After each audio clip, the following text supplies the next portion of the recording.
situ harus cek dulu. Oke, kalau salah satu ada yang tinggi ya sudah sepakati kasih dia saja daripada rugi. Karena kalau kita bertahan juga ini sistemnya sudah tidak seperti dulu lagi. Kita bertahan juga, sudah paksa isi di C hasil ya sudah hasil itu sudah. Jadi kalau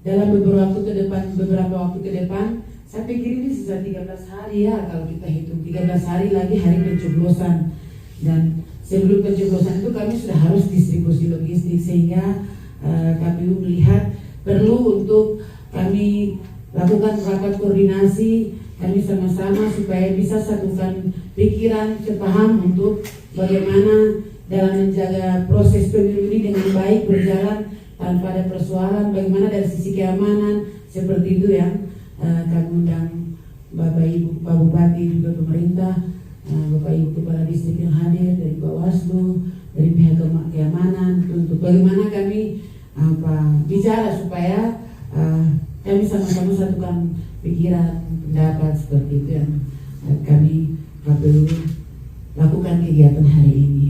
Saya sampaikan di sini untuk diketahui saja supaya ketika pemilihan itu terjadi, kita di Tiong ini ada sekitar 5 distrik yang one man one vote. Jadi pemilu satu suara untuk satu calon seperti itu ya. Coblos langsung. Terlepas dari yang ikat, sistem ikat. Nah, ini perlu untuk Bapak Ibu Kepala Distrik tahu kalau di wilayah Tiong ada distrik Tiong, Jigenua, Maki, Pirime, Nogi, sama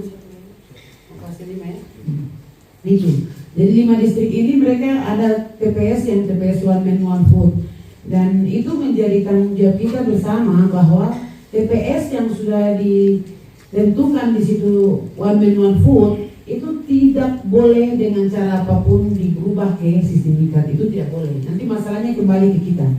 Jadi TPS yang sudah ditentukan one man one vote itu tetap one man one vote. Terus yang untuk ikat, mungkin Bapak Ibu Kepala Distrik juga bisa arahkan kami punya penyelenggara di tingkat bawah supaya proses ikat itu mereka selesaikan dari tingkat TPS dan sampai di BPD juga berjalannya baik.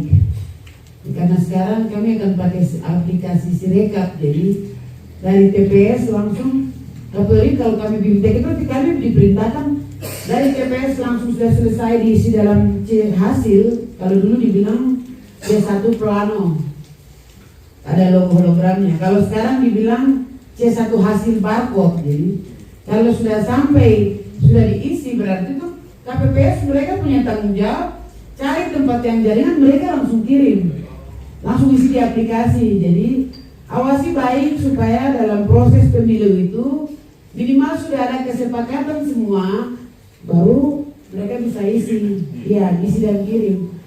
Karena kalau sudah masuk mereka sudah isi sendiri itu kan pakai barcode. Kalau sudah masuk aplikasi terbaca langsung Jakarta, jadi daerah mau bikin macam-macam itu sudah bisa. Nah, ini saya teknisnya yang senang saya jelaskan. Jadi Bapak Ibu Kepala Distrik tolong kawal penyelenggara tingkat bawah kami supaya artinya apa? Demi kepentingan daerah, ya demi kepentingan daerah mereka harus segera sepakat. Kalau mereka sudah sistem ikat, berarti contoh ya, contoh sambil mungkin distrik Milimbo atau Tiong sudah sepakat ikat, berarti sebelum diisi di situ harus cek dulu. Oke, kalau salah satu ada yang tinggi ya sudah sepakati kasih dia saja daripada rugi. Karena kalau kita bertahan juga ini sistemnya sudah tidak seperti dulu lagi. Kita bertahan juga, sudah paksa isi di C hasil ya sudah hasil itu sudah. Jadi kalau kami berempat ini caleg, kami bertahan masing-masing di 200, 300, 400, 500, kami tahan masing-masing ya sudah. Tidak ada yang dapat. Distrik tidak akan jadi. Ini, mohon maaf ini benar ini. Jadi mungkin saya belum sampai di situ, bisa disepakati supaya kalau Kalau satu yang tinggi daripada daerah tidak dapat kursi, ayo dong, sudah seperti itu. Teknisnya seperti itu. Karena kalau sudah masuk di hasil, masuk di aplikasi, persoalan muncul. Kalau dibawa sampai ke MK, itu MK akan patokan sama hasil yang di lapangan itu. Jadi sudah tidak bisa macam-macam lagi. Sudah seperti itu. Mungkin ini sekedar informasi ya. Saya pikir ini kita untuk artinya kemajuan kita punya daerah juga, kita punya kepentingan ke depan juga. Ada kita pemimpin-pemimpin dari daerah masing-masing. Jadi perlu untuk ini diketahui supaya kalau yang saya sampaikan itu bukan aturan, tapi teknis di lapangan supaya jangan rugi, begitu ya. Saya sampaikan, jangan bilang itu KPU bilang aturan, tidak. Kalau aplikasi, kalau KPU bilang aplikasi itu, oke, yang sudah isi di situ 200 itu sudah jadi. Maksudnya bukan jadi kursi, tapi itu sudah suaranya, gitu. Sudah tidak bisa kumpul-kumpul lagi. Jadi sebenarnya KPU tidak boleh bilang begini, tapi asal anak daerah jadi saya sampaikan, gitu. Terus supaya KPU, jangan sampai itu masalah, baru salahkan KPU. Gitu kan, kami sudah sampaikan ke kami penyelenggara tingkat bawah. Apakah mereka sampaikan atau tidak, itu yang kami harap Bapak Ibu yang hadir, kepala-kepala distrik bisa sampaikan lagi seperti itu, supaya jangan sampai terjadi masalah. Karena kalau KPU perintahkan sesuai juknisnya itu ya, oke, setelah pencoblosan hari ya sudah dibikin diisi dalam hasil sudah. Itu cari tempat jaringan dan isi aplikasi, Jakarta sudah tahu langsung. Itu KPU perintahkan. Pak Kapolres, Pak Dandim, kita satu hal yang saya pesan, kalau bisa pendistribusian data ini tetap selain dari Bawaslu ada, anggota harus tahu, menghindari hal-hal yang tidak diinginkan oleh rakyat Lanijaya atau oleh para caleg-caleg Lanijaya. Ini macam tadi ada saya dengar ada macam ada yang sampai terjadi begini, itu antisipasi itu harus dikawal anggota kita TNI Polri, itu KPU dengan Bawaslu berkoordinasi dengan pihak petugas keamanan, karena kita sudah lakukan BAD untuk sukseskan agenda nasional ini. Itu yang dapat saya sampaikan.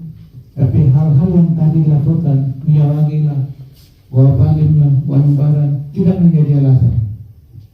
Tetap pasti aman di sana. Orang bicara-bicara, tapi juga masyarakat di sana aman ternyata. Jadi saya pikir ini tugas negara, perintah negara yang kita harus lakukan, amankan.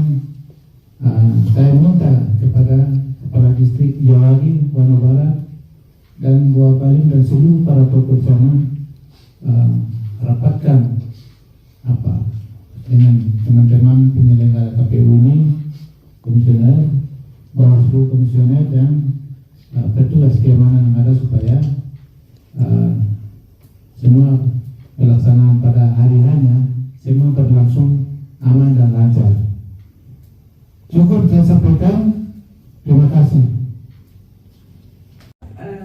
Ibu Kepala Distrik dapat membantu kami supaya ketika pemilihan itu terjadi bisa menjamin keamanan di daerah masing-masing.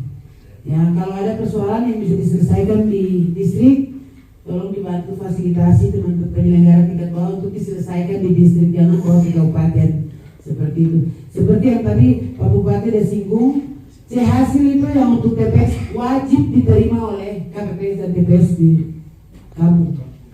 PPD tidak boleh tahan. PPD punya sendiri, jadi yang kampung punya, yang TPS punya harus wajib. Supaya jangan seperti sebelumnya yang diisi fotokopi tidak boleh. Hasil cuma satu, dan kalau turun PPD harus serahkan ke KPPS di bawah. Di dalam satu TPS itu ada 5 hasil, ya sama seperti 5 surat suara itu. Jadi suara untuk presiden, wakil presiden itu hasilnya sendiri. Terus DPR provinsi juga hasilnya sendiri, pusat pun hasilnya sendiri, DPD juga sendiri seperti itu. Jadi dia punya hasil itu masing-masing, itu harus turun di TPS. Dan kami minta kerjasama Bapak Ibu Kepala Distrik untuk kawal itu supaya jangan PPD seperti yang tadi Bapak ada sampaikan, PPD main sendiri di jalan-jalan. Kalau kawan sudah sampai di lapangan berarti naik ke atas itu sudah ada masalah. Kan kita KPU juga sudah tidak dipersoalkan, karena kalau dipersoalkan juga kita akan bilang hasil lapangan. KPU sudah tidak ini. Saya pikir memang aplikasi ini memudahkan, tapi yang tidak mengerti nanti justru lebih rumit, lebih bikin masalah banyak. Jadi saya pikir jelas, mungkin Bapak Ibu orang bisa sampaikan. Kami sudah bilang terakhir, tapi tambah lagi bagaimana? Pak Bupati ada mau tambah Pak Bupati? Pemilu damai di Lanjaya. Kalau sudah dengar itu, dan kita lakukan semua keterwakilan sudah datang tanda tangan. Aman dari partai politik, dari DPR, dari distrik, TNI, Polri, LMA, gereja, ya semua tokoh keterwakilan datang tanda tangan, jadi aman. Itu sudah tahu saja bahwa pemilu akan berlangsung aman dan lancar. Jadi kalau ada oknum, ada pribadi-pribadi yang ciptakan kondisi itu awas. Merugikan orang lain, merugikan masyarakat, nanti akhirnya juga tidak nyaman. Tapi kita juga tidak berharap sepanjang pelaksanaan pemilu kondisi aman, tidak ada yang tidak nyaman. Jadi saya percaya bahwa semua Lanjaya akan berhasil, akan melahirkan DPR yang berkualitas. Saya percaya KPU, Bawaslu, Lanjaya akan dan seluruh masyarakat Lanjaya menyiapkan melahirkan DPR Provinsi Papua Pegunungan yang ganteng, yang cakap dan profesional. Karena mereka akan mengkawal gubernur yang profesional dan masyarakat Lanjaya melalui penyelenggaraan pemilu dari KPUD, Bawaslu sampai tingkat PPD di 39 distrik. Pasti dalam situasi yang aman mereka menentukan hak politiknya bahwa memilih wakil rakyatnya yang tidak asal-asalan, pasti punya punya hasil yang bagus, sudah mengukur kualitasnya, ya loyalitasnya. Saya percaya itu hasil kerja-kerja terakhir daripada KPU